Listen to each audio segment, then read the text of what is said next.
Okay, we are continuing on in OLI Mod 26. We're going to take a look at some different aspects of hypothesis testing now. We're not going to do a full hypothesis test here. We've done a few examples of that, and as you can see, it's a pretty lengthy process. So let's just zero in on a few different ideas here. This first one is a learn by doing on page 174. We're told that students in an introductory statistics course at Los Medanos College designed an experiment to study the impact of subliminal messages on improving children's math skills. The students were inspired by a similar study at City University of New York, as described in David Moore's textbook, The Basic Principles of Statistics. The participants were 11 children who attended an after-school tutoring program at a local church. The children ranged in age from 8 to 11. All received tutoring in arithmetic skills. At the beginning of each tutoring session, the children watched a short video with a religious message that ended with a promotional message for the church. So the students were experimenting with trying this subliminal messaging. So the statistics students added a slide that said, "I work hard and I am good at math." This slide flashed quickly during the promotional message, so quickly that no one was aware of the slide.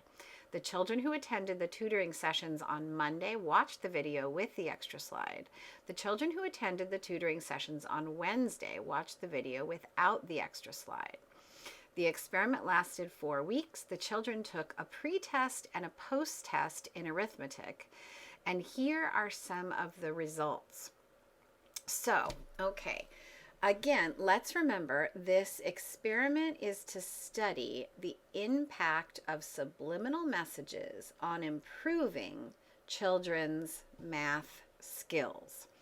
So we're now given, all of this data that was collected.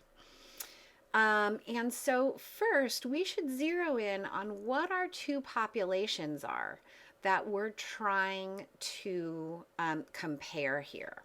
And that would be our treatment group and our control group. We are looking for differences between those two groups.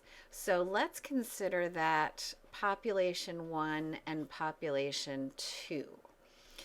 And that means we're kind of going to ignore this bottom row of data here. Sure, you can put all the students together and find a mean and find a standard deviation, right? You can find those summary statistics for any subset. But we're not interested really in those values from the whole group. We really want them broken into representing these two populations, our treatment and our control. And notice that our numbers are very small here. We've got 5 in the treatment group and 6 in the control group. So remember that we would have to look at the distribution for each of those data sets to find out whether there was any heavy skewness, whether there were some outliers. If either of those things are happening, we really shouldn't conduct a hypothesis test at all. But right now we're just trying to take a look at what information would we use. So now that we've zeroed in on samples representing each of our populations, we still have a lot of different values here. And we're thinking about, are we comparing one independent population from another, or is this some matched pairs? And what it comes down to is that we are comparing independent populations, the treatment and the control group. But there is some matched pairing going on to get there. Because what we really want to focus on is the improvement values. How much of a change was there from their pre-test score to their post-test score? So this mean together with this mean would be a matched pair, and that's where we would come up with our score over here.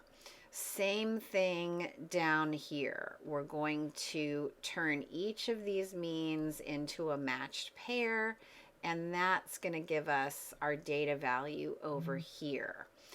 So this is then the data that we need, a mean and a standard deviation from each of our samples representing our two different populations, and this will now be our data. So confidence interval would be the mean of population 1 minus the mean of population 2, or in a hypothesis test, we would set up our null hypothesis, saying that those two means were equal. And then in our alternate hypothesis, if we're looking for the treatment to improve those math scores, we would look for the mean from population 1 to be larger than the mean for population 2. Okay, question number 6 continues with this data. Okay, it says they went ahead and tested this claim that the improvement in math scores with the treatment was greater than that with the control, which is exactly this null and alternate hypothesis that I set up here. They're telling us that the p-value is 0.16.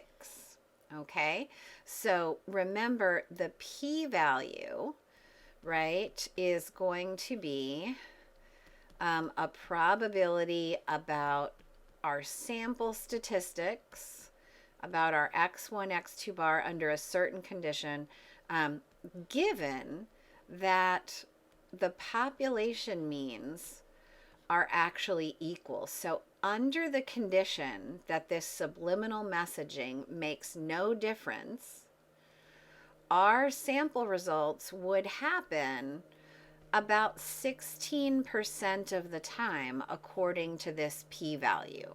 So that's a really big percentage of the time. That's saying that we haven't at all got a rare or unusual event. Since we don't, we have no evidence to reject our null hypothesis, HO, and in which case then we cannot support the alternate hypothesis that those scores are improved with that subliminal messaging. They're also giving us the 90% confidence interval.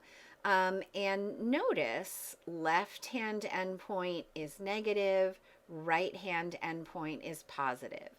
That interval includes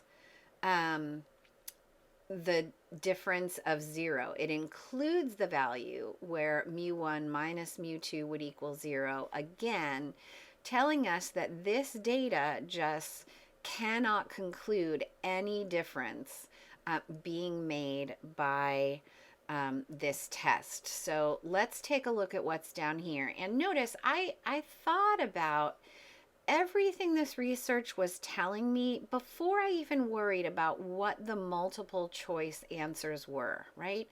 That's what you need to do to prepare for your final exam. Your final exam is not going to be multiple choice. It's up to you to interpret these values and know what they are telling you. It's not just about picking the correct multiple choice value. We need to think about long-term gain here, doing well on the final. So let's see, now that we decided for ourselves which of these makes the most sense. The students made a mistake. The interval should not have negative numbers since the math scores improved. Well, no, that's not at all true. Yes, the mean score did improve in the sample, but what our large p-value told us is that is just variation we can expect from sample to sample because data varies. B, the interval contains 0 because the difference in gains between the treatment and control group was not statistically significant. There may be no difference in the mean gain in math scores for the treatment and control group. That is exactly what we concluded. So, choice B, but again, what's most important is that we had come up with all of that conclusion before we even looked at these choices.